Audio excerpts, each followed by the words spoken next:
కాశీలోని పరమ పూజ్యమైనటువంటి లోలార్క కుండ ఇది. ఈ లోలార్క కుండలో సూర్యునికి అర్ఘ్యాలిస్తారు, స్నానం చేస్తారు. చాలా ఉన్నతమైనటువంటి నిర్మాణం ఇది. ఈ నిర్మాణం చేసినటువంటి మహనీయుల్ని మనము సర్వదా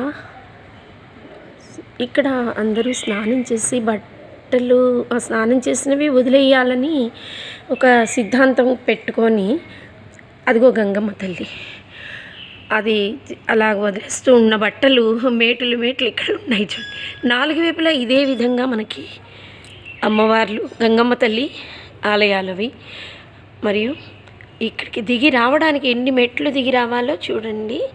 చాలా కొంచెం స్టీప్గా ఉంటాయి ఇవి.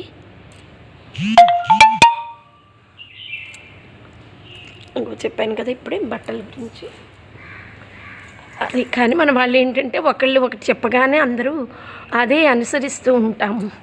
ఎందుకంటే పెద్దలు చెప్పిన మాటలు వినాలి అనేటటువంటి సంకల్పం తప్పితే ఇక్కడ ఇన్ని ఇలా వదిలేశారంటే చూడండి ఎంతమంది పుణ్యాత్ములు వస్త్రదానం అనుకుందాం. ఇది మనకు అర్క ఆలయానికి వెళ్ళేటటువంటి త్రోవ.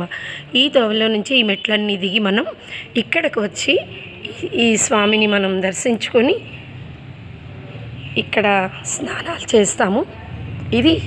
దీని యొక్క ఎంత లోతు ఉన్నది మాత్రం ఎవరు చెప్పలేరు. మామూలు వాళ్ళు ఇలా ఒడ్డున కూర్చొని స్నానం చేస్తారు. సాధు పొంగవులు స్నానం చేసినప్పుడు మాత్రం ఆ లోతు వరకు వెళ్ళి వాళ్ళకి జలస్తంభన విద్య తెలుసు కదా, అందుకని వాళ్ళు అది అక్కడ చేయగలుగుతారు. ఇది చాలా పవిత్రమైన ప్రదేశము. అంతేకాక ఇక్కడ శివలింగము, తర్వాత ఫోటో పెడతాను. ఈ శివలింగం మీదకి నేరుగా సూర్యకిరణాలు వచ్చి స్వామిని అర్చించుకుంటాయి, శివుణ్ణి అర్చించుకుంటాయని అంటారు. నాకు తెలిసినది ఏదో చెప్పాను. అందరూ విన్నందుకు ధన్యవాదం.